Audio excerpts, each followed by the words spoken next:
Bon, comme le disait Bertrand Folléa, c'est un grand plaisir que la parole soit donnée aux historiens. Elle est de plus en plus donnée aux historiens.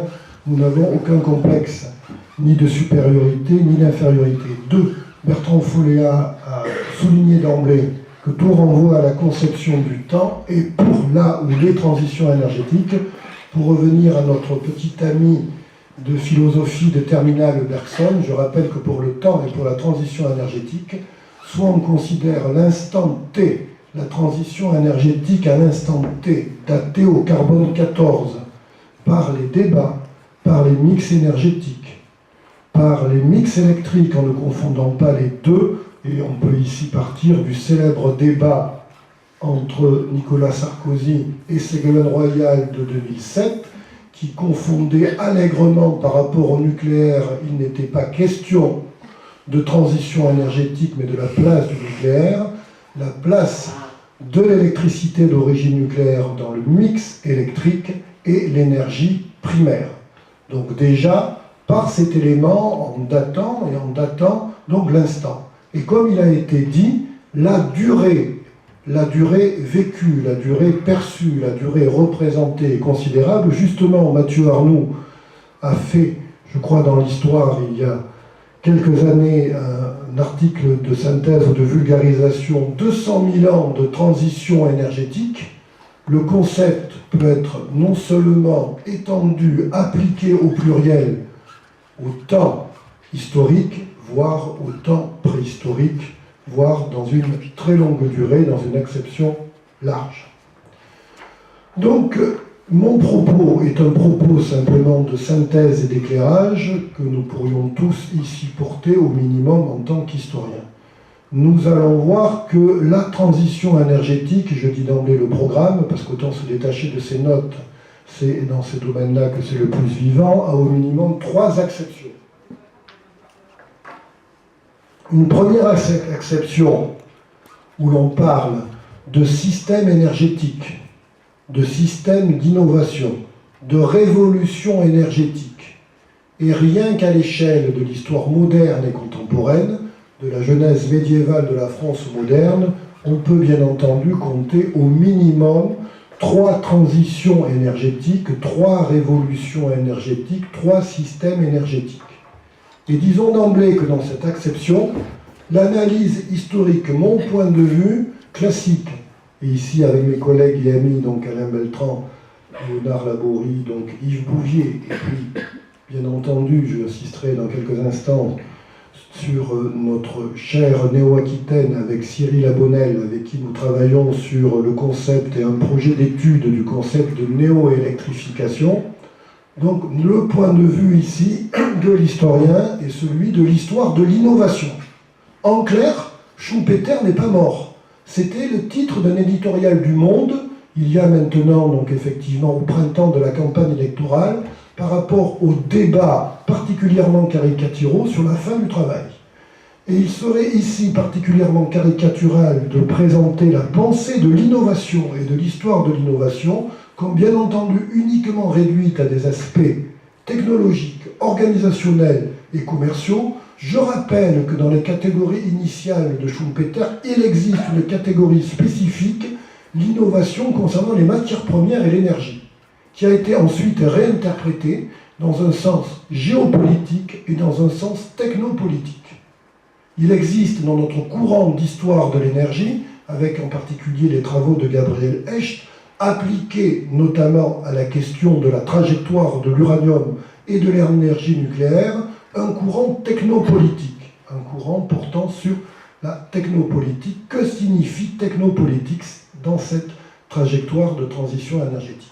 Donc, le premier élément d'interprétation, c'est effectivement un élément d'interprétation qui replace dans l'environnement politique, mais bien entendu dans l'environnement des mouvements sociaux, des mouvements révolutionnaires, les mouvements de manifestation de la jeunesse contre le réchauffement climatique, qui sont des mouvements de fond, depuis désormais plusieurs semaines et plusieurs mois, certainement, je me permets, beaucoup plus de fond que certains mouvements des Gilets jaunes.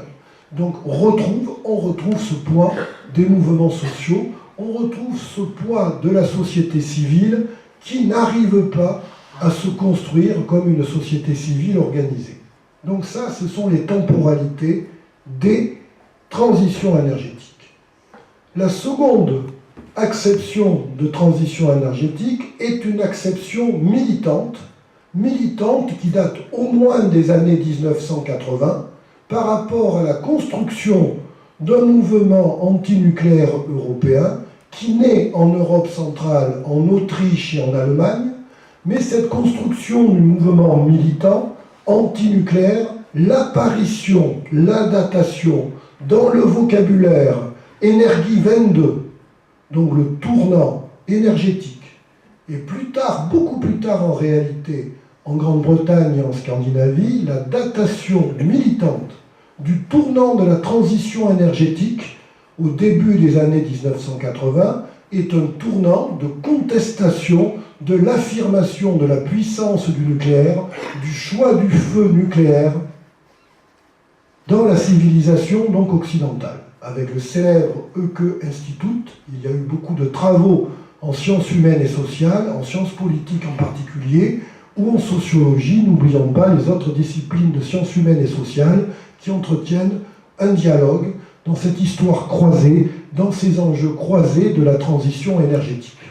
N'oublions pas aussi que dans cette seconde acception, qui est un militantisme pour la transition énergétique, en faveur d'abord d'énergies dites nouvelles, les énergies renouvelables dans les années 1970, quand on était abonné, je suis un vieillard, à Science et Vie, il y avait des numéros spéciaux qui n'étaient pas sur les énergies renouvelables, qui étaient affichés les énergies nouvelles. Et sur les énergies nouvelles, dans cette promotion, où on voyait les différentes filières, et bien entendu l'énergie solaire, bien entendu déjà la maison solaire, bien entendu ces différents aspects, on retrouvait ce positionnement par rapport à l'électricité nucléaire. Donc ce mouvement militant, cette datation contemporaine, qui date d'il y a 40 ans donc, au début des années 80, de cette création militante du concept, qui est quand même polysémique, d'abord antinucléaire, de promotion des énergies nouvelles, avant de réfléchir sur la stratégie du réchauffement climatique décarboné, qui ne peut dater que de 1997. Nous en sommes COP21, en décembre COP25 à Santiago de Chili, avec le Chili qui a pris la décision, pour la 15e pays, de renoncer aux centrales à charbon pour la production d'énergie électrique. Donc la seconde acception, elle naît effectivement en Europe. Alors attention, il existe aussi, c'était montré, je vais montrer dans le PowerPoint, parce que je suis tellement détaché de mon PowerPoint, parce que je suis toujours prêt à ce qu'il n'y ait pas d'électricité, qu'elle ne fonctionne pas. Ça m'est arrivé plusieurs fois, en particulier à RTE, dont je me prépare toujours une conférence à l'ancienne. Donc j'ai fait réaliser, sous ma modeste direction, qui a été soutenue par le comité d'histoire de l'électricité et de l'énergie, et qui a eu le prix d'ailleurs de la chaire recette, un mémoire sur archéologie et critique de la transition énergétique par Bastien Garcia, qui montre qu'il ne faut pas, dans les années 1970, oublier sur un autre registre les origines américaines, les origines anglo-saxonnes, mais par rapport à la question de la crise pétrolière, par rapport à la question du peak oil, et par rapport toujours à la question de l'épuisement des ressources. La question de l'épuisement des ressources, qui est inhérente chez les économistes, Antoine Mismer l'a bien montré pour le charbon, à la question de l'épuisement des ressources fossiles.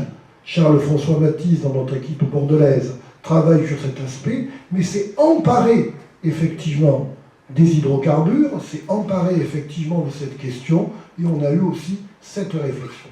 Donc je résume. 1. Une trajectoire des transitions énergétiques liées aux révolutions énergétiques, aux révolutions industrielles. 2.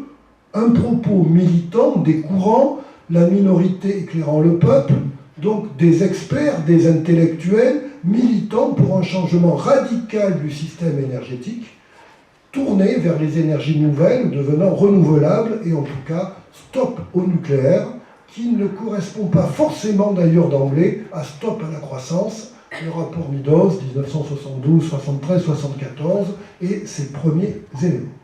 La troisième acception, elle n'est effectivement soulignée par Bertrand Folléa que extrêmement récente, au moins en France. Les chronologies de l'apparition du terme, et il n'existe pas donc d'équivalent, les chronologies et lorsque l'on fait la lexicologie, lorsque l'on fait les occurrences, le travail sur l'apparition dans le mainstream, aujourd'hui, transition énergétique, c'est un peu comme disait cette célèbre, je la prends chaque fois, cette célèbre citation du général de Gaulle pour l'Europe, ça devient véritablement mainstream, ça devient mainstream entre 2007, où on n'en parle pas, 2012, on en parle beaucoup, bien entendu, qu'est-ce qui est arrivé entre les deux? Il y a eu énormément de colloques jusqu'après Fukushima, cet événement majeur, cette bifurcation historique qui est en mars donc 2011, l'accident catastrophe de Fukushima, et je ne saurais trop vous recommander un excellent film sorti il y a à peu près donc un mois, qui s'appelle Fukushima, le couvercle du soleil.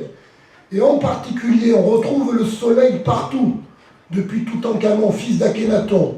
Donc dans la création, dans les énergies renouvelables, primauté historique et certainement dans le futur par rapport à des travaux d'historiens, une thèse de Sophie Pellivagnan qui a été développée donc à l'université de Savoie sous la direction de Denis Varachin avec l'Institut national d'énergie solaire sur la trajectoire aussi de l'énergie solaire, mais qui était une première approche par rapport à notre collègue va véritablement donc ici nous éclairer. Pour la France, la datation est extrêmement précise, on le retrouve dans les débats. C'est bien entendu 2012, et n'oublions pas, à l'heure des grands débats, des post-gilets jaunes, des avant-gilets jaunes, et en laissant malheureusement de côté donc la question de grand incendie de Notre-Dame où le système électrique pourrait être donc effectivement incriminé, c'est une autre chose, il a existé un grand débat sur la transition énergétique, on l'a oublié, ce grand débat sur la transition énergétique, des centaines de réunions, un site en région, dans les territoires, le débat sur la transition énergétique, qui était une tentative de voir la société civile organisée, les corps intermédiaires, les différentes entités territoriales, en particulier les conseils régionaux, et en France, la grande nouveauté en termes législatifs, la grande nouveauté, c'est que les régions, depuis la loi d'août 2015, qui porte précisément le titre loi sur la transition énergétique pour la croissance verte, le pour la croissance verte est véritablement décisif. Les régions sont devenus donc les chefs de file. D'un point de vue juridique, ayant discuté avec pas mal de juristes de droit public et de droit de l'énergie, que signifie effectivement être chef de file du déploiement de la transition énergétique? On a très souvent donc un habillage, le conseil régional, qui sont assez désarçonnés et qui manquent de moyens. Donc pour revenir, donc en regardant quand même le temps global, même si j'ai 5 minutes de plus pour la défection de Mathieu Arnoux, mais je n'oublie pas mes amis historiens qui ont des obligations en même temps d'enseignement en Sorbonne, on voit très bien que radicalement la transition énergétique s'impose mainstream comme un impératif catégorique à partir de 2012 et maintenant 2019, c'est bien une auberge espagnole, je reviendrai.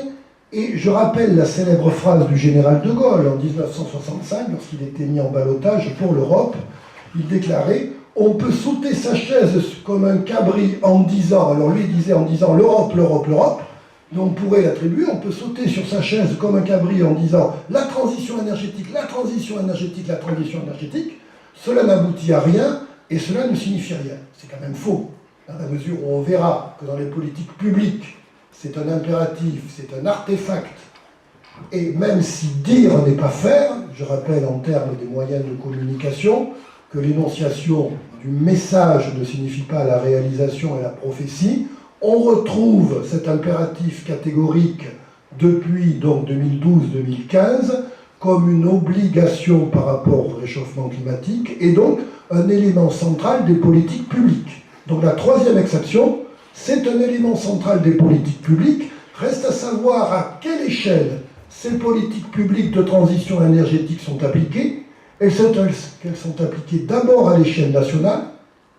Ensuite, infra, qu'est-ce que ça donne sur les territoires, sur les paysages? C'est pas moi le spécialiste.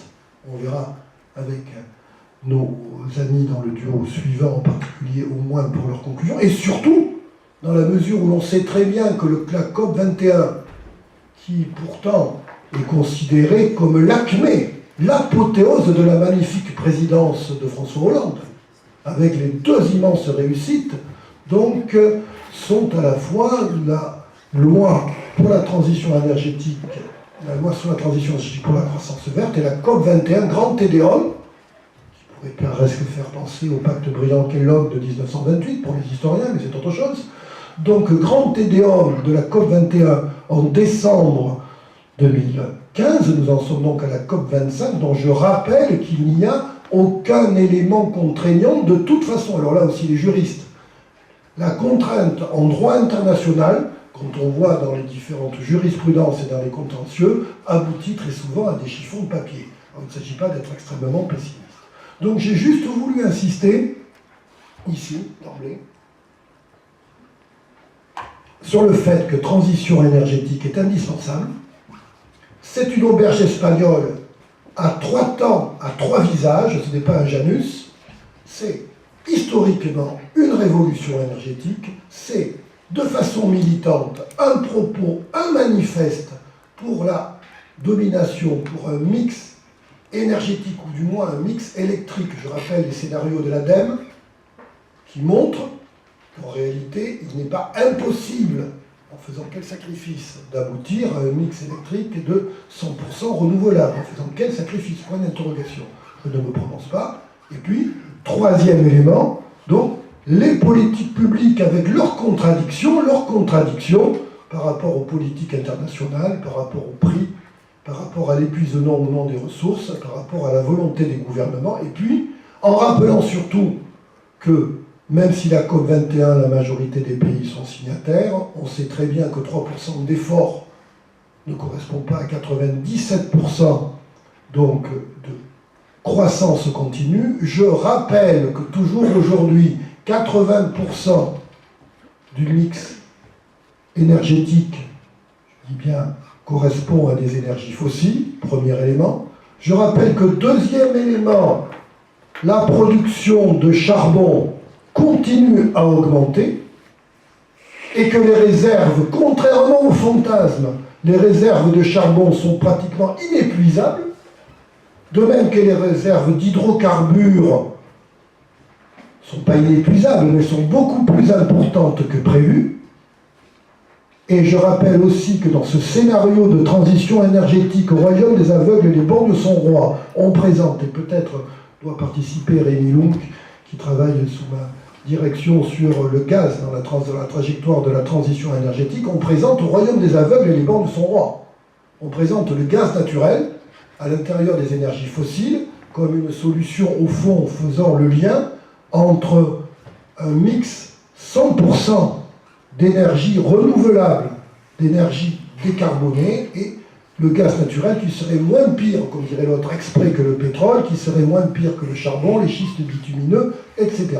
Et puis troisième statistique quand même, parce que là même chez les historiens, je ne suis pas d'accord avec un point de l'excellente introduction de Geneviève Massard-Guilbault dans un des ouvrages, certainement, que vous avez ici sur la table et que je vais montrer, lorsqu'elle analyse, lorsqu'elle fait l'historiographie de l'énergie par filière, pétrole, etc., considérer déjà dans les différents travaux, et ce n'est pas un plaidoyer pour nos mots, je rappelle encore une fois que l'énergie électrique n'est pas une source, mais une forme polyvalente, même si le mix énergétique ne se réduit pas au mix électrique, une série d'énergies primaires, biomasse, forêt, etc., bien entendu. Donc, analyser, faire l'histoire déjà du système électrique, fait faire une histoire globale.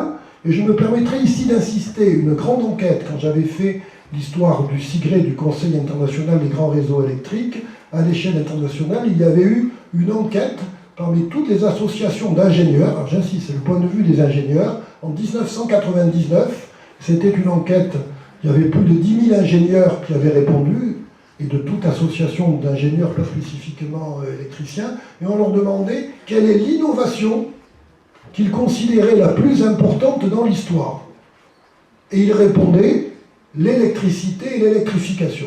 Donc sur l'électrification qu'il faut réinventer, c'est aussi un des objets modeste en sciences humaines et sociales de la chaire Recette, dont je parlerai un petit peu.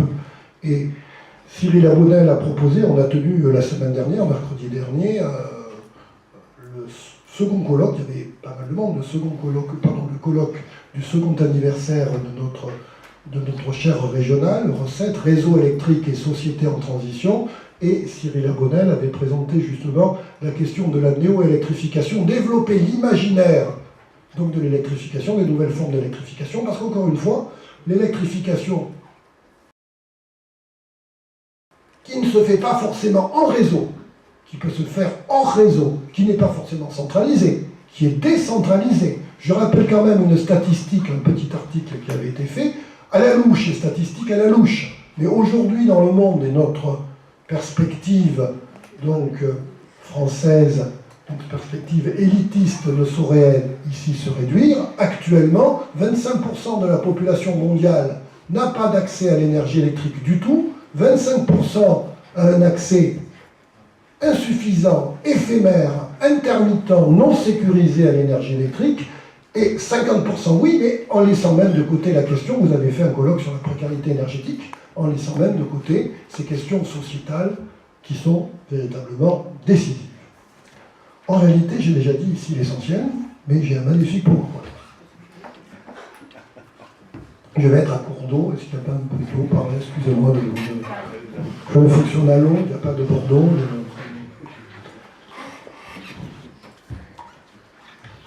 Oui, alors, des affiches un peu provocatrices qui aujourd'hui ne passeraient pas. J'insiste, ce sont des affiches.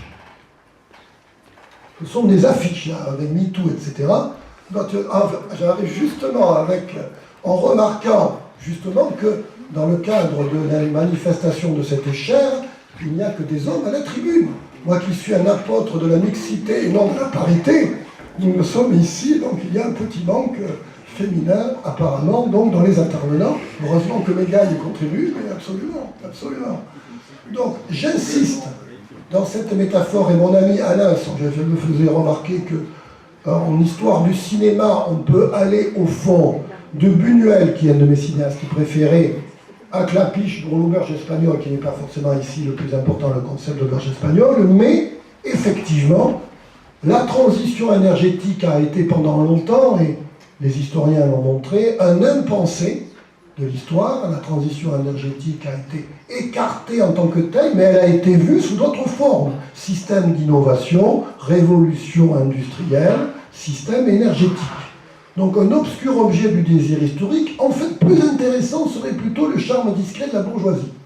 Parce que dans le charme discret de la bourgeoisie, si vous vous rappelez ce film de 1972, c'est assez passionnant, ce sont des participants à un repas qui, à 5 reprises, ce sont des thèmes récurrents et que l'on retrouve pour la transition énergétique, qui est annoncé et qui n'arrive jamais, un petit peu comme un désert des Tartares.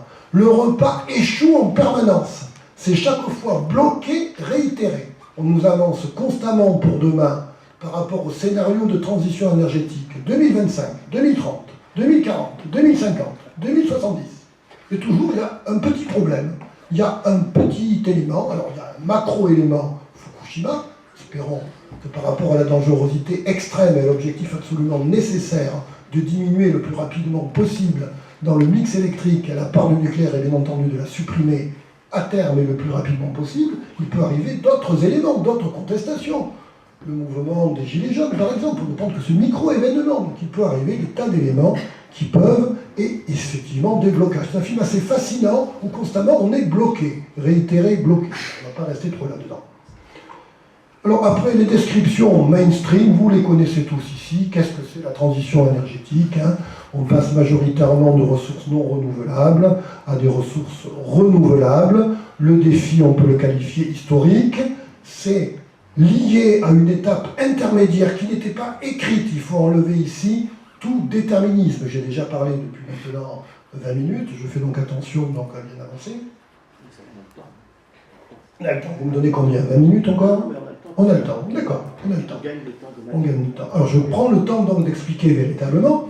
Donc, au minimum, ces 3 transitions énergétiques de la fin du Moyen-Âge, du bas Moyen-Âge, de la genèse médiévale de la France ou de l'Europe moderne, jusqu'au XXIe siècle, où dès demain nous allons attaquer la 3e décennie, et au passage, en tant qu'historien, il est temps de ne pas se référer uniquement au concept vague d'histoire du temps présent. Il est temps d'historiciser pleinement les 2 décennies du XXIe siècle et de ne pas donner à nos étudiants uniquement des sujets sur 19e, 20e, mais de donner pleinement des sujets, d'ailleurs nos prédécesseurs dans les programmes, quand on voit les programmes de 1920, etc., d'aller véritablement pleinement jusqu'à nos jours, de ne pas laisser ça aux géopoliticiens, de ne pas laisser ça à d'autres disciplines, de véritablement s'en emparer, et s'en emparer d'un point de vue économique global, qui n'est pas un point de vue sec, technocratique. Je rappelle que l'économie, dans le sens de la transition énergétique, c'est l'organisation, c'est le système. Donc, l'élément déterminant, entre guillemets, certainement l'ouvrage majeur de 2007, c'est l'ouvrage d'Alain Gras, Le choix du feu aux origines de la crise climatique, qui est un ouvrage extrêmement original, qui n'a pas de fin d'ailleurs, qui ne propose aucune solution, qui est une sorte au fond de nouvelle réalisation de Buñuel, qui est un socio-anthropologue, mais le sous-titre, Le choix du feu aux origines de la crise climatique, et qui reprend au fond une des thèses dont on peut partager l'analyse, et pas forcément les conclusions, la question de l'anthropocène, le choix du feu de la civilisation fossile, le choix de la thermodynamique, le choix effectivement de l'invention de la machine à vapeur, mais l'électricité est encore plus importante, l'invention en tant que telle de la machine à vapeur, ça c'est autre chose, on y reviendra. Donc ce choix décisif qui nous renvoie, au fond, qui n'est imposé qu'au milieu du XIXe siècle, parce que là encore, les chronologies sont longues, et je renvoie d'emblée, c'est très facile à Bergson, l'instant ne compte que dans la périodisation, dans la datation, non pas au carbone 14, mais à l'aune des débats politiques et des campagnes électorales, des agendas nationaux, européens et des grandes messes internationales, du pacte Briand-Kellogg à la COP 25, où en serons-nous à la COP 35. Donc on retrouve effectivement cette question du choix du feu, du choix de la civilisation thermique, qui n'est définitivement imposé, c'est bien montré dans les différents travaux, et notamment dans l'ouvrage de synthèse Power to the People, qui est repris, qui est ici la référence donc en termes pour les calculs. Donc cette transition ne se fait pas en 1780-1790, elle s'impose sur plusieurs décennies, elle ne s'impose définitivement qu'au milieu du XIXe siècle. Donc ici, il n'y a rien d'original. Je rappelle simplement, alors oui, c'est très intéressant, la position de l'historien du XXIe siècle est très facile. On peut déjà prendre toutes les statistiques de Jérémy Rifkin, qui est notre pape, qui a annoncé effectivement la 3e révolution industrielle, qui serait plutôt la 4e, mais ça peu importe.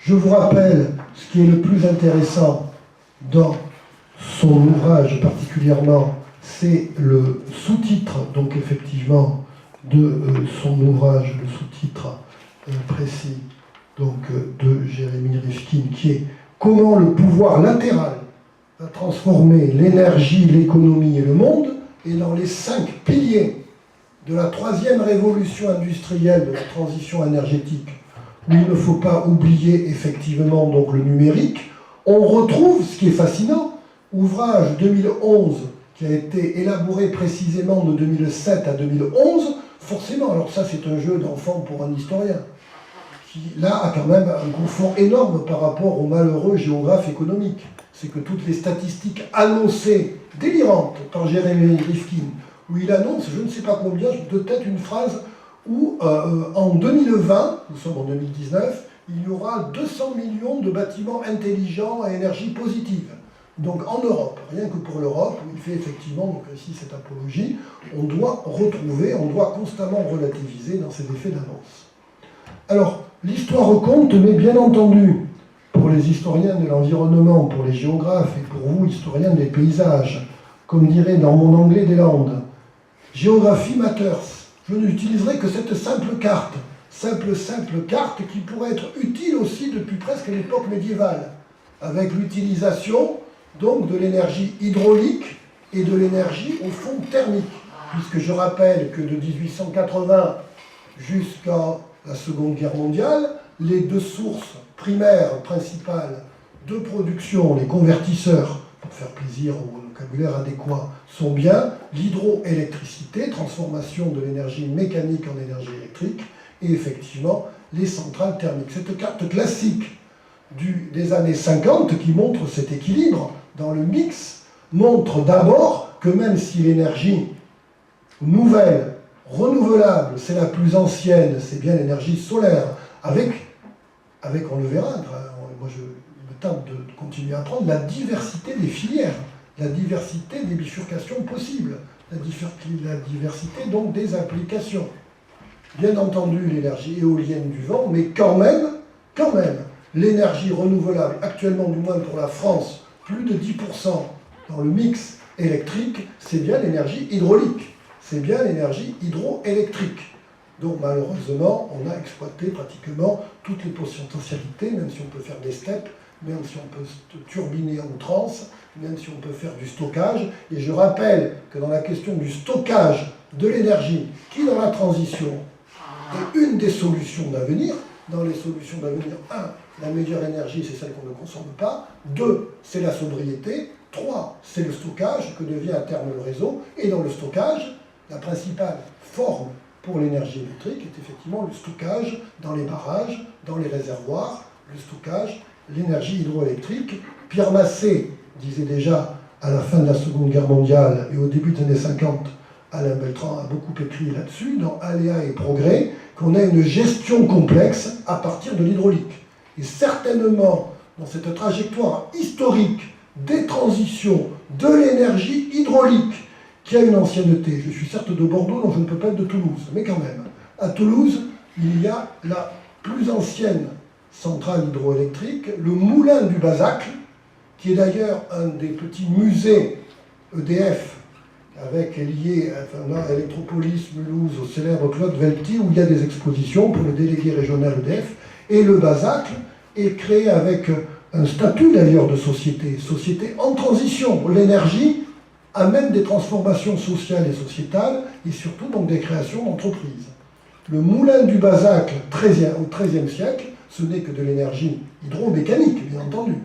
Mais dans les formes et dans cette transition, Serge Benoît a montré que jusqu'au début du XXe siècle, l'hydraulique, la houille verte, a continué à apporter sa marque, et donc dans les transitions énergétiques et dans les révolutions, on a quand même une grande continuité.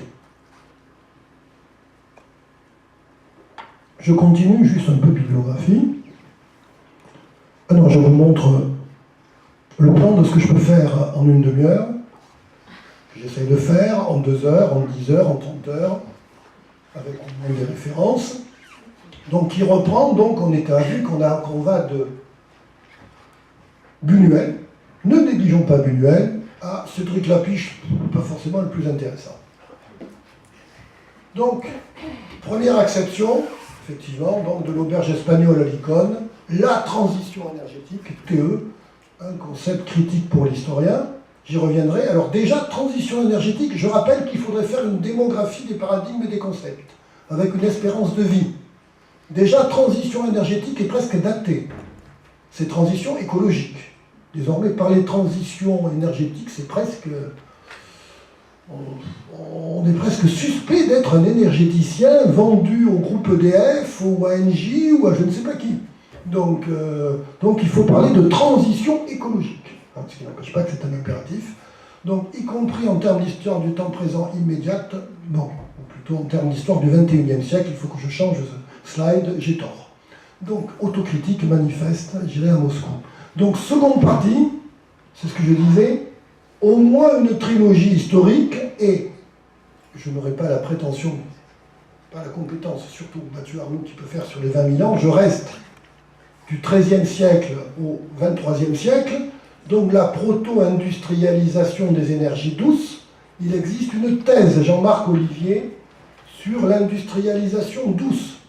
Vous avez une thèse, on est très content, c'est comme la Nouvelle-Aquitaine qui a redécouvert les Nord d'Aquitaine, c'est comme l'énergie renouvelable, les ENR sont nimbés, le vent, l'hydraulique, c'est totalement vertueux, il n'y a bien entendu aucune externalité négative, aucun inconvénient, c'est parfait, ça fonctionne en permanence. Pourquoi? Parce que ça existait, effectivement, ça s'est développé dans le cadre de vallées usinières, parlons de l'Italie, parlons des Pays-Bas, donc ça s'est développé, et des systèmes de proto-industrialisation, Mendels, des systèmes se sont développés à partir du XIIIe et XIVe siècle, apogée au XVIe siècle, autour de ces énergies douces, hydrauliques, moulins à eau, et vent, moulins à vent.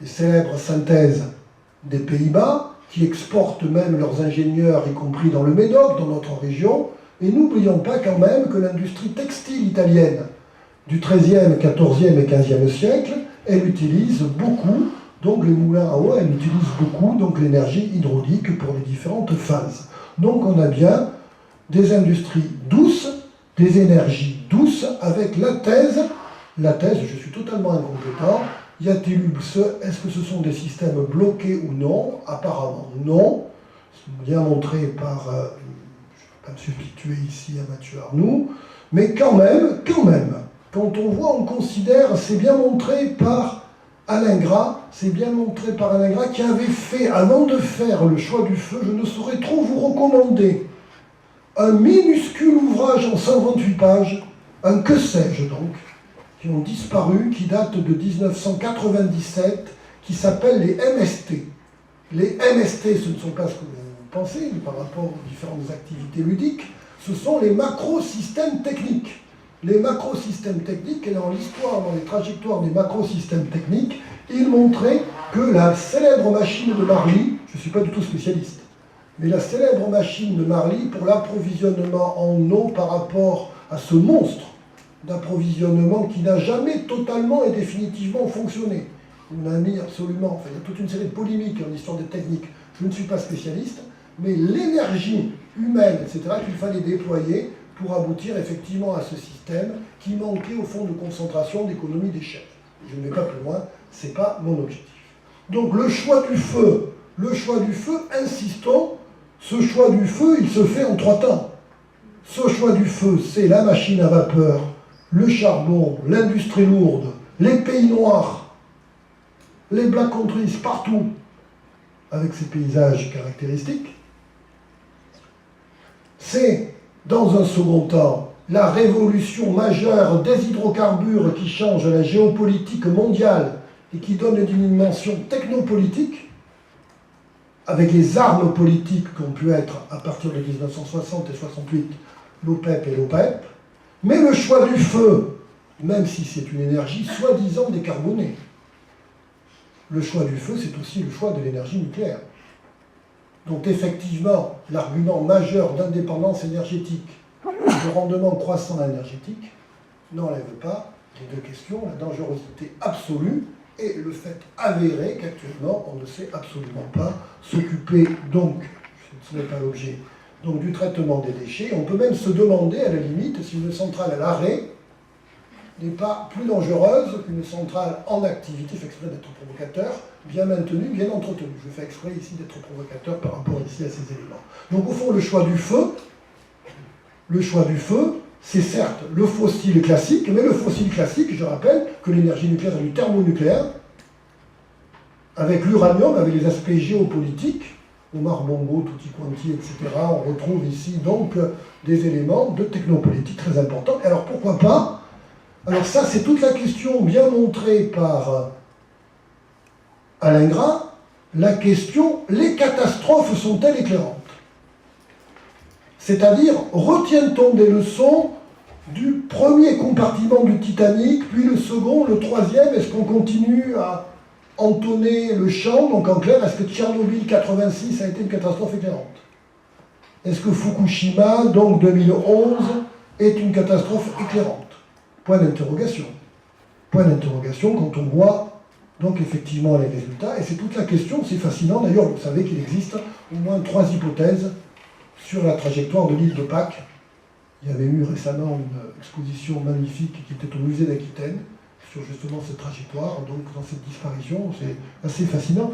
Dans les études, alors sans tomber dans la collapsologie absolue, c'est-à-dire de faire comme cet ancien ministre ou député écologiste, de faire un nouveau, au-delà des abris anti-atomiques, un nouveau mode de vie pour préparer la nouvelle ère, donc la collapsologie, on doit quand même s'interroger, derrière le millénarisme, ce choix du feu, il est indéniablement mortifère.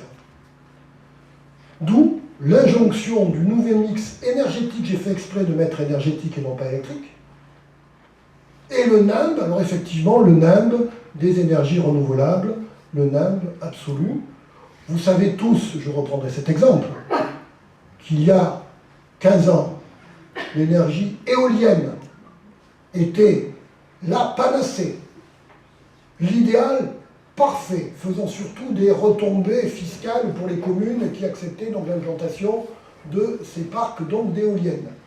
On a revu qu'il peut y avoir éventuellement, c'est bien montré par Alain Nadaille et Éric Labussière qui ont fait un grand ouvrage de synthèse sur SHS et énergie dans le cadre donc d'un appel de l'ANR sur justement les énergies et sciences sociales. On a bien un renversement du paradigme des représentations de l'énergie éolienne, même si encore une fois au royaume des aveugles les bornes sont rois. En clair, les externalités négatives de l'énergie éolienne sont certainement inférieures aux externalités négatives des énergies fossiles classiques, qui sont elles-mêmes inférieures aux aspects mortifères donc de l'énergie nucléaire. Donc il n'y a aucune, et nous avons le choix, ça de débat, nous avons le choix qu'entre des solutions, comme dirait, moins pires que les autres.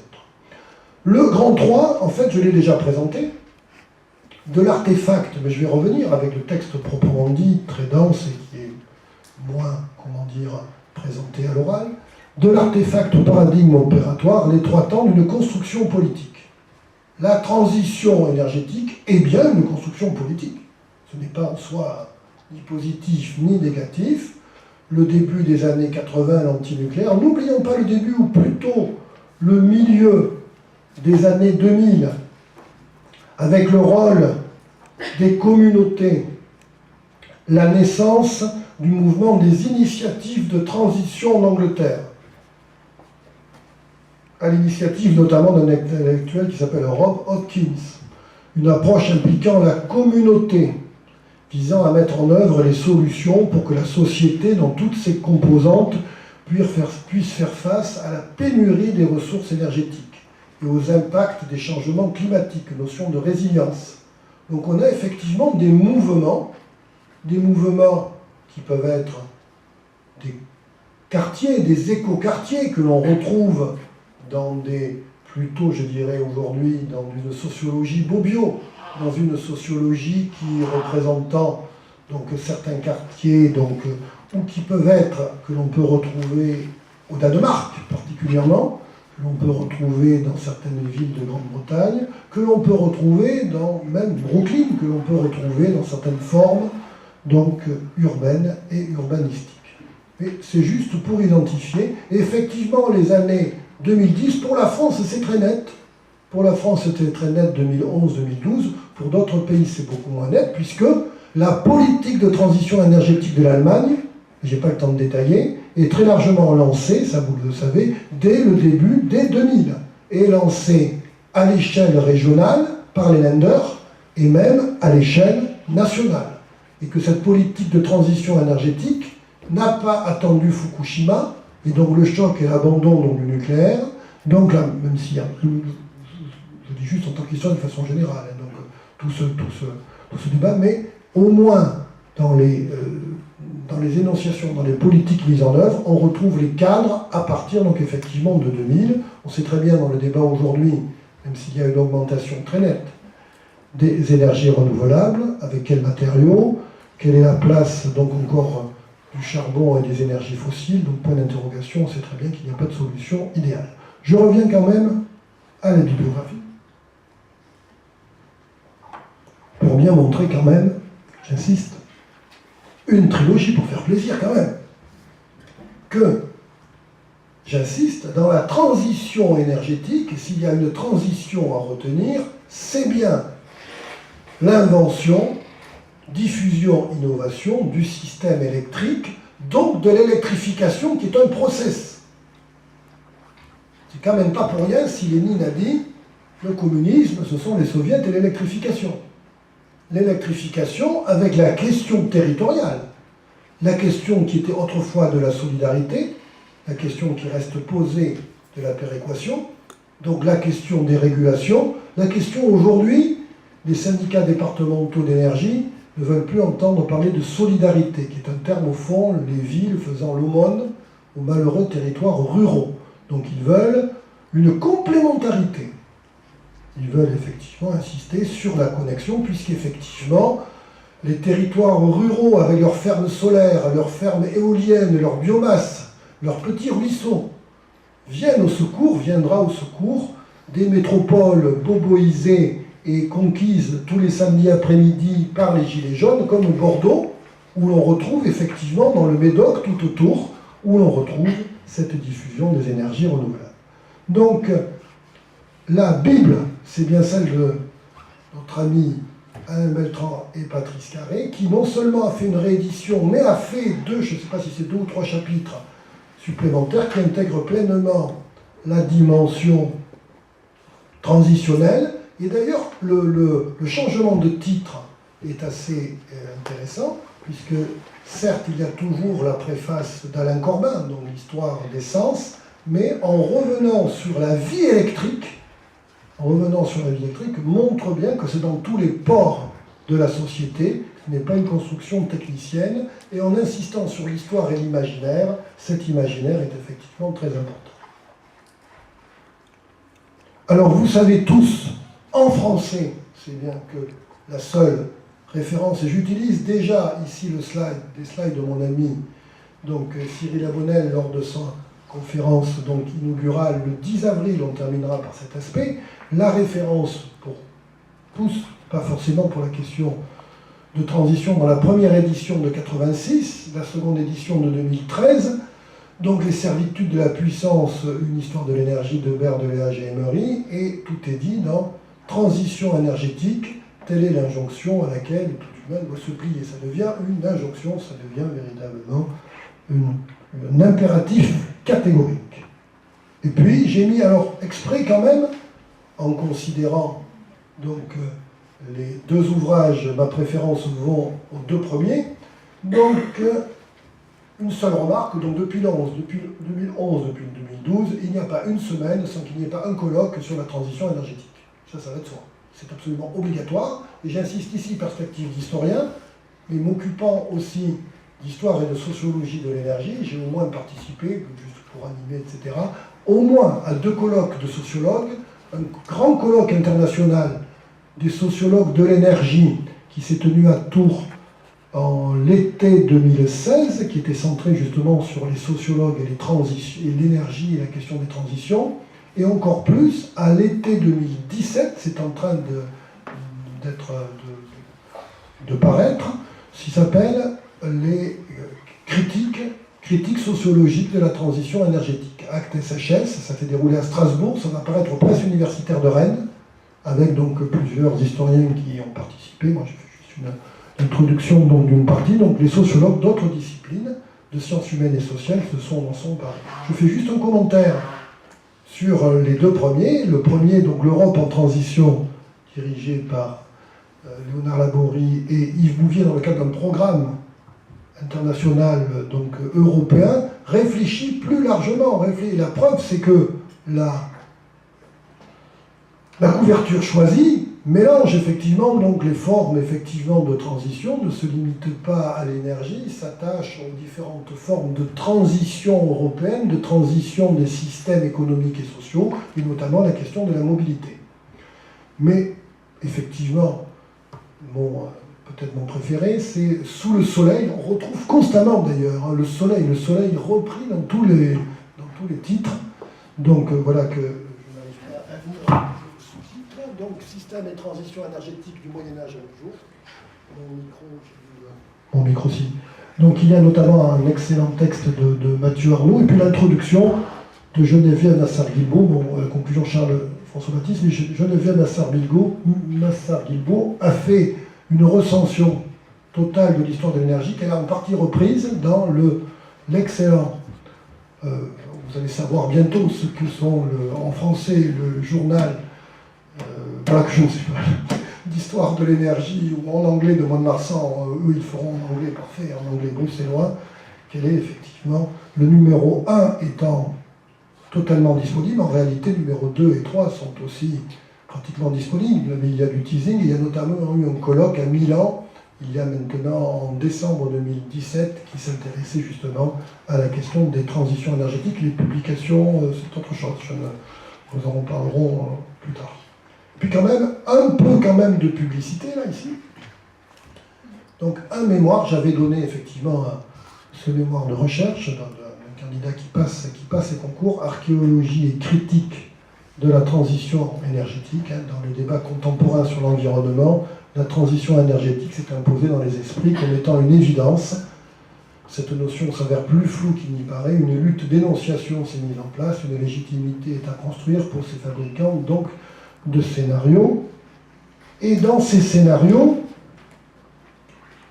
n'oublions pas, parce que c'est l'icône, tableau un peu moins connu que Raoul Dufy a fait l'icône de notre cher, je vais quand même faire un peu de teasing quand même sur notre cher, le célèbre tableau de Fernand Léger, Le transport des forces, 1937, la question des réseaux sur les paysages, des réseaux au sens large, matériel et immatériel, et pas uniquement d'énergie. Je rappelle que l'électricité est la fille du chemin de fer, comme disait notre maître François Caron.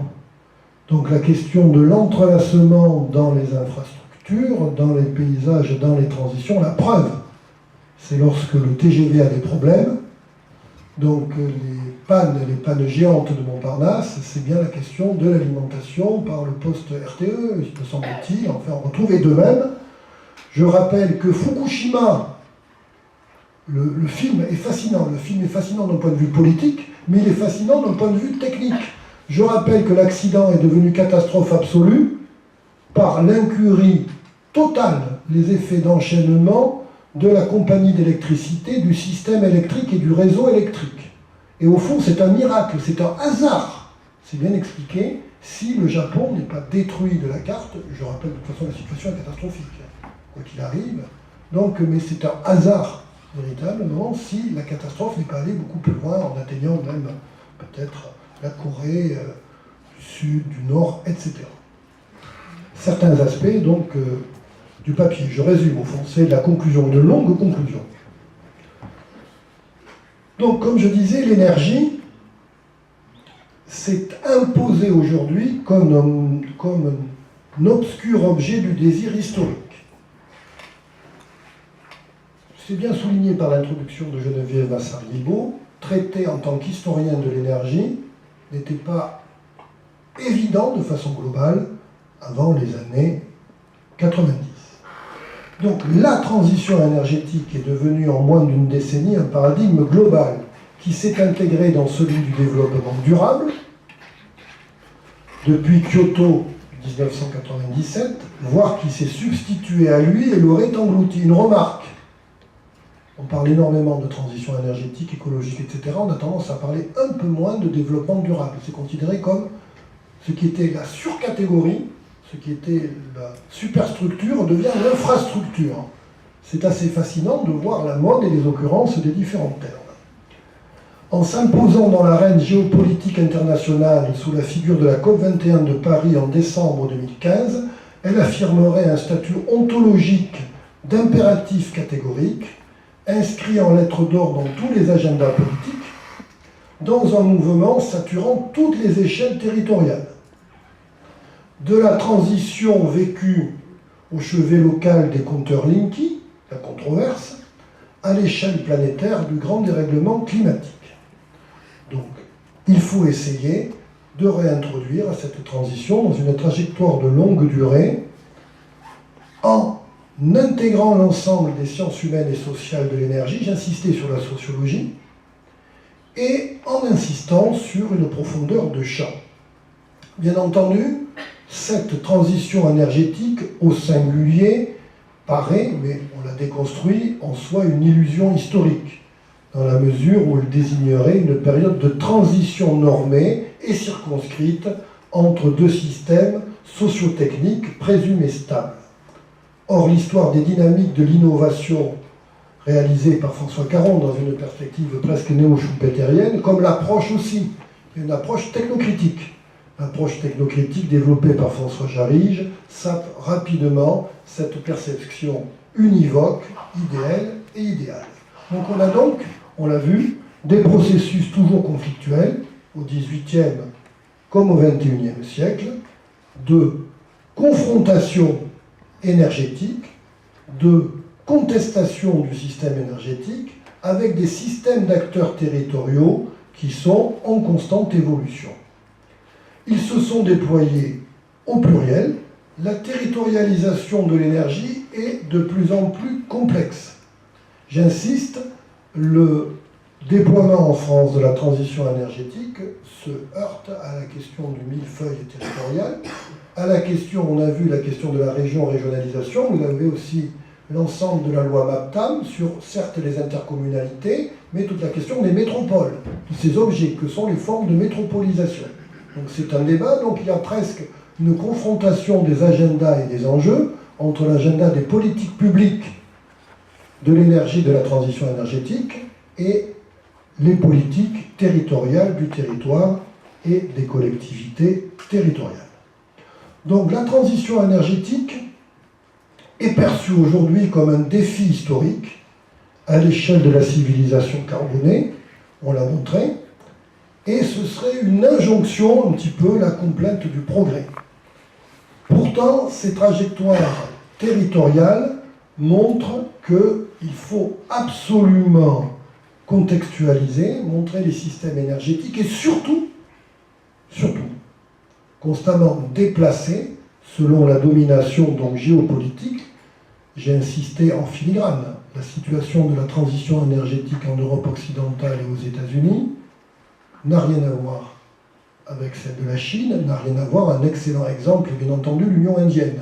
Un de nos amis du comité d'histoire, Pierre Lantier, a longtemps travaillé sur la question de l'électrification, la question dont l'Union indienne, ce pays à la fois de l'innovation technologique la plus avancée, dans le numérique, et qui en même temps dans la question de la fraude, dans la question des déperditions, dans la question de la corruption, dans la question donc du développement, l'injonction est à moins consommer. Dans le domaine de l'énergie électrique en Union indienne, on continue à consommer donc de plus en plus. Donc l'objectif serait d'assurer un 100% du mix énergétique d'énergie renouvelable. Simplement, cette approche, elle est constamment repoussée, cette approche démiurgique, donc les énergies fossiles faisant figure de parenthèse mortifère pour une civilisation progressivement post-industrielle. Alors, comme le faisait remarquer, j'évoquais tout à l'heure un ouvrage de synthèse sur les sciences humaines et sociales face aux énergies, dans cet ouvrage, Alain Nadaille et Olivier Labussière ont montré qu'il y avait d'abord que les énergies renouvelables, contrairement à ce qui est présenté, elles ne sont pas aussi inépuisables par rapport à une économie mouvante des ressources locales en régime de démocratie participative.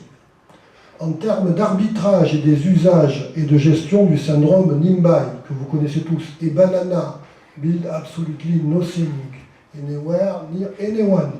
Donc vous avez, je prends l'accent de Mont-de-Marsan, vous avez donc des territoires qui sont bien au défi de la transition énergétique. Les représentations idylliques de l'énergie éolienne, considérée comme une panacée économique, une ressource fiscale, on a des représentations assez négatives, insistant sur les préjudices subis par les riverains et les limites technico-économiques de la filière. Il y a une autre question, le Titanic en France des énergies marines renouvelables. J'ai le plaisir de participer à la fin du mois de mai, on est 8, une thèse de Sylvain Roche sur la trajectoire des énergies marines renouvelables en France. Une thèse CIFRE en économie, financée par le Conseil régional de Nouvelle-Aquitaine, mais c'est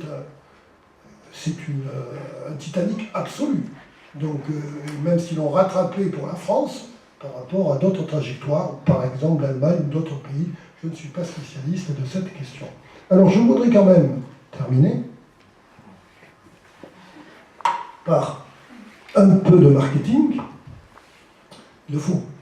Donc nous avions réalisé, il y avait aussi une centaine de personnes dans la grande chapelle, c'était presque une messe de l'université donc de Bordeaux, le second colloque de la chaire, il s'agit d'échanger chaire paysage et énergie, là c'est la chaire recettes, réseau électrique et société en transition, donc dont le mécène est Enedis. Et mon collègue et ami donc Cyril Abounel n'est pas seulement directeur de l'innovation Aquitaine Nord, il est le co-coordinateur donc de cette chaire avec l'université Bordeaux-Montaigne et l'université de Bordeaux. Et on avait essayé de faire 2 ans de recherche-action au cœur de la chaire recette, un élément de paysage énergétique, mais un peu modeste, qui demanderait ici des commentaires. Et je termine en rendant à César ce qui est à César. Donc Cyril Abounel avait fait une conférence inaugurale qui avait donné lieu à penser sur travailler la question de ce que pourrait être la néoélectrification. Donc réenchanter l'électricité en reprenant donc les habits neufs de l'empereur. Il a toute une, par rapport, en allant au-delà, le comte d'Andersen, et retrouver par rapport à cette, qui n'est pas uniquement une appropriation, la question de l'imaginaire, donc de l'électricité, qui est très loin d'être terminée, et que je sache, le solaire, l'éolien, l'hydraulique, même s'il y a des formes directes, la conversion en énergie électrique reste apparemment une des meilleures options que l'humanité ait trouvées donc jusqu'à présent. Donc nous agissons et nous vivons dans des réseaux, et donc raisonnable de penser les réseaux, et les réseaux de la transition, ces réseaux de la transition donnent lieu à des paysages, et peut-être que, même à coup sûr, l'électrification n'est pas terminée, il y a toujours eu des nouveaux romans, donc penser la néo-électrification, il faut forger un concept, se l'approprier. C'est une sorte donc de proposition de travail, en tout cas pour notre groupe de recherche, qui associe quand même désormais une vingtaine d'étudiants de master, pas seulement donc d'histoire, mais de sociologie, de médiation des sciences, et on a aussi donc une économiste. Voilà. Dominique Galliage à l'EDF. Je ne reviendrai pas sur votre comparaison entre les risques fissiles, fossiles. En revanche, ce que vous avez évoqué m'inspire que cette transition énergétique nouvelle, elle se fait aujourd'hui à travers cette perception des risques, ce qui n'était pas le cas auparavant, me semble-t-il. Vous avez parfaitement raison. D'abord, je ne suis ici qu'un synthétiseur, j'insiste, dans une perspective de sciences humaines et sociales et pas uniquement historique. Et effectivement, je sais très bien que chaque fois que je présente avec des arguments derrière, le débat, la controverse, d'ailleurs en sciences humaines et sociales, la controverse. Vous avez parfaitement raison de bien montrer, même si Charles-François Baptiste montre que déjà au XIXe siècle, la question de la perception des risques industriels, les lois sur les établissements insalubres est prise en compte, mais dans ce qui compte effectivement, le changement radical, vous avez raison, dans l'injonction de cette transition énergétique au singulier, c'est la perception maximale des risques. Vous avez parfaitement raison. De là à dire que dans les transitions précédentes, ça n'entrait pas en ligne de compte, ça entrait en ligne de compte, mais ce n'était pas au même degré. Là, exactement, c'est l'argument, comment dire, à la limite, on considère cet argument majeur, et c'est l'argument Deus ex machina, on ne va pas plus loin. Vous avez parlé de ces acceptions autour de la transition. Dans la dimension du paysage, il y a toujours la dimension matérielle et tangible, la transformation factuelle du territoire, puis il y a aussi la question des perceptions et des représentations. Et je me demandais du coup comment s'exprimait la perception d'une forme de transition inverse, d'une certaine manière, qui a bien eu lieu quelque part autour du XVIIIe et surtout du XIXe, où on est passé finalement de ces énergies renouvelables, hydrauliques, vous avez beaucoup parlé, et puis éoliennes, vers la vapeur, et puis derrière les autres formes de révolution industrielle. Comment ça a pu être perçu, et quels termes on employait à défaut de transition? Est-ce qu'on avait conscience de vivre un changement, et comment ça s'exprimait? Alors, premier élément, les éléments de réponse seront très certainement apportés. Je fais juste ici dans la généalogie par rapport à la transition par Yves Bouvier et Léonard Laborie. Alors, premier élément, le vocabulaire existe. Pour le vocabulaire global, transition, j'ai insisté, c'est tout simplement révolution industrielle. Et comme ça a été bien montré dans une des thèses Power to the People, c'est de réévaluer dans les révolutions industrielles le poids des questions énergétiques et énergéticiennes. Donc, et de toute façon, dans la pensée déjà de l'innovation, de l'histoire de l'innovation, c'est une question juste d'énonciation. C'est comme M. Jourdain faisant de la prose sans le savoir. Donc le terme en tant que tel, il faut juste en avoir conscience, importe peu en tant que tel, puisque comme je l'ai souligné, il y a au moins ces trois acceptions. Et coup sûr, alors, j'avais fait tout un cours sur l'histoire de l'apparition du terme de révolution industrielle. Dans la langue française, qui a déjà donc du retard par rapport aux Anglais, donc le premier texte donc de Paul Montou, la révolution industrielle, apparaît véritablement au tout début, la pensée au tout début du XXe siècle, donc déjà avec recul. Donc on parle effectivement de progrès, on parle d'industrie, la question de l'énonciation. Alors la question du paysage est de mon point de vue décisive pour vous et j'y reviendrai. J'ai fait déjà une allusion, je rappelle que le choix du feu, la civilisation carbonée, s'est bien montré déjà dans les tableaux, donc c'est à la fois les pays noirs, mais ces paysages industriels, au fond, ce sont plutôt à la limite plus les paysages des gares, c'est-à-dire les paysages des mines, les paysages énergétiques, ce sont des paysages industriels. Donc les paysages énergétiques sont des paysages industriels. Bon. Ensuite, second élément, c'est bien par rapport à l'électricité, l'emprise des réseaux. C'est un petit domaine donc, de spécialité. Je ferai juste une référence, mais ce n'est pas forcément lié à la question de la transition, c'est lié à la représentation donc, des syndromes Banana et Nimbai. Je rappelle, mais ça c'est ultra connu, on peut tenir pendant 3 heures, la transformation, le rôle du paysage dans les affiches électorales, la très célèbre affiche de François Mitterrand, 1965, un président jeune pour une France moderne, où derrière lui, il a un immense pylône considéré comme magnifique. Je rappelle qu'il n'existe pas de jugement universel de goût. Et je rappelle que RTE développe quand même ici donc des éléments, donc c'est ni EDF proprement dit, ni Enedis, des financements importants pour habiller ces pylônes. Il y a des grands artistes, des artistes qui créent, qui essayent de faire donc l'habillage des pylônes. Esthétiquement, de mon point de vue, c'est bien connu, il n'y a pas de jugement de beau universel. Un pylône électrique n'est pas plus ni moins beau qu'une éolienne, etc., sur les questions strictement esthétiques. Mais le jugement par rapport la question des effets ça c'est autre chose, des effets électromagnétiques, etc., sur la proximité des réseaux, c'est une question très importante et médicale, la proximité des réseaux de transport d'énergie électrique.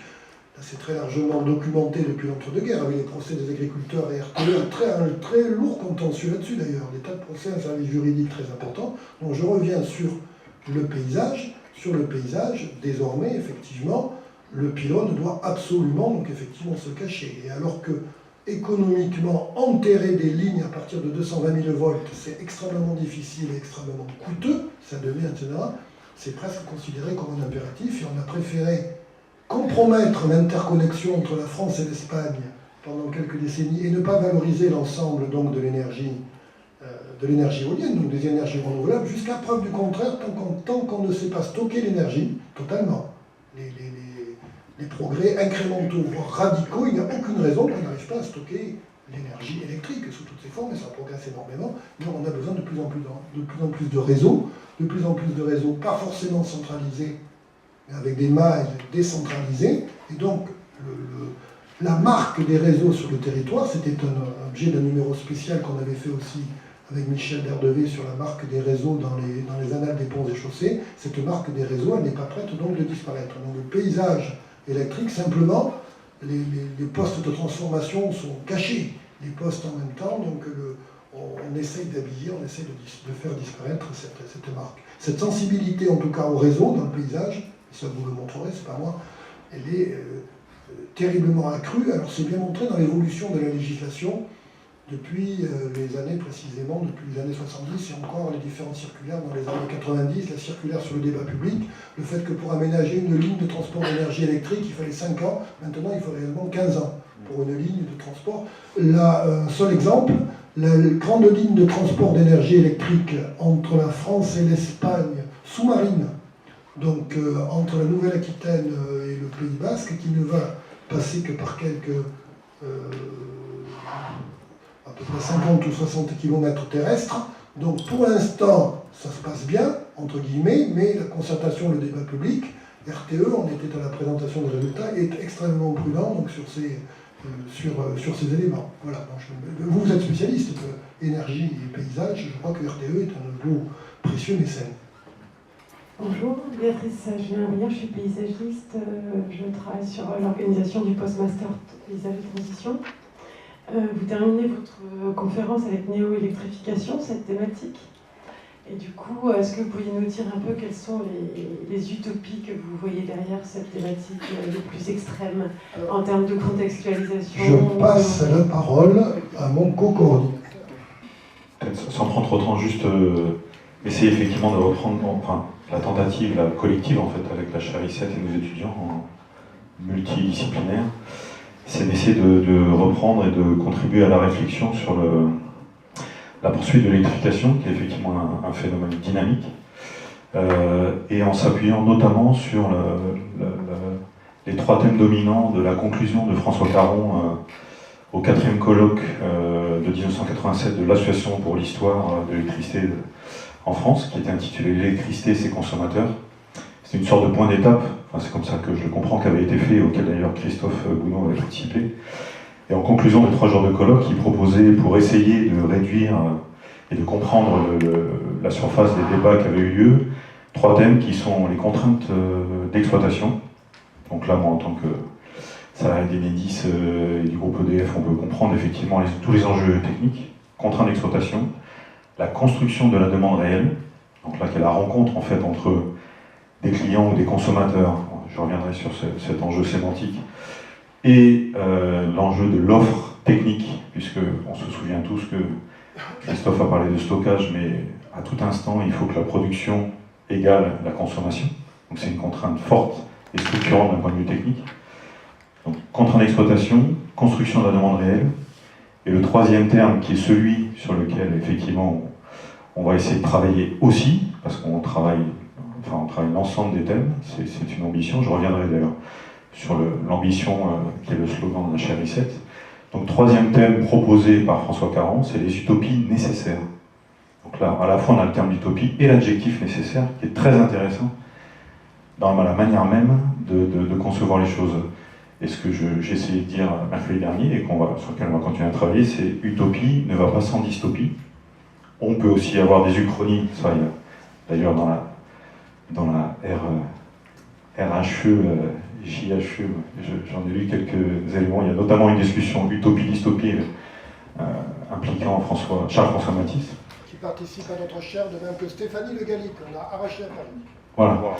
Donc là l'idée c'est d'essayer de poursuivre encore une fois la réflexion, à la fois sur des usages très concrets, les contraintes d'exploitation, les aspects techniques, mais aussi ce que ça implique, et notamment sur la sobriété énergétique, puisque ça a été un des thèmes de vos colloques. On est là beaucoup sur les enjeux de comportement, et les pratiques, les habitudes, et on en revient finalement à qu'est-ce qui peut motiver ou pas les gens. Est-ce que c'est les aspects financiers, est-ce que c'est l'enjeu planétaire?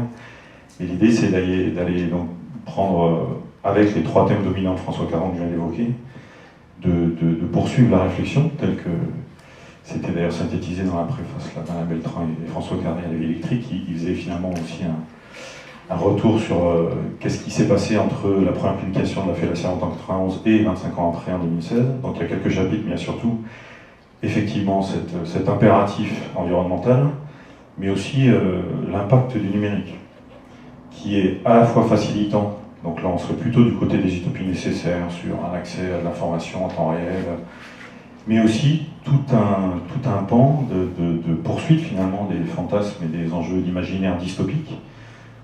Je ne sais pas s'il y a beaucoup d'amateurs de séries dans la salle, mais Black Mirror par exemple, qui est une série plutôt contemporaine, est très intéressante sur la poursuite de tout ce qui est interrogation sur comment on va vivre ensemble ou pas demain, en numérique. Et si on se souvient, contrainte d'exploitation, que tout ce qui est numérique est alimenté à un moment ou à un autre par de l'électricité aujourd'hui, c'est des nouveaux usages numériques, par exemple les assistants vocaux. Je vais prendre juste cet exemple, c'est un peu provoquant et sans être trop long. Une des pubs que j'ai vues, moi, pour Alexa par Amazon, mais on pourrait aussi avoir Google Home, pour en citer plusieurs, c'est une jeune femme qui vit encore chez ses parents et qui n'arrive pas à déclarer son homosexualité à ses parents. C'est ce que j'ai retenu. Donc la première séquence, ça dure quelques dizaines de secondes, on voit qu'elle n'arrive pas à le dire. La deuxième séquence, elle dit « Alexa, tu rejoues ?» ma chanson préférée, et la chanson préférée, c'est J'aime les filles.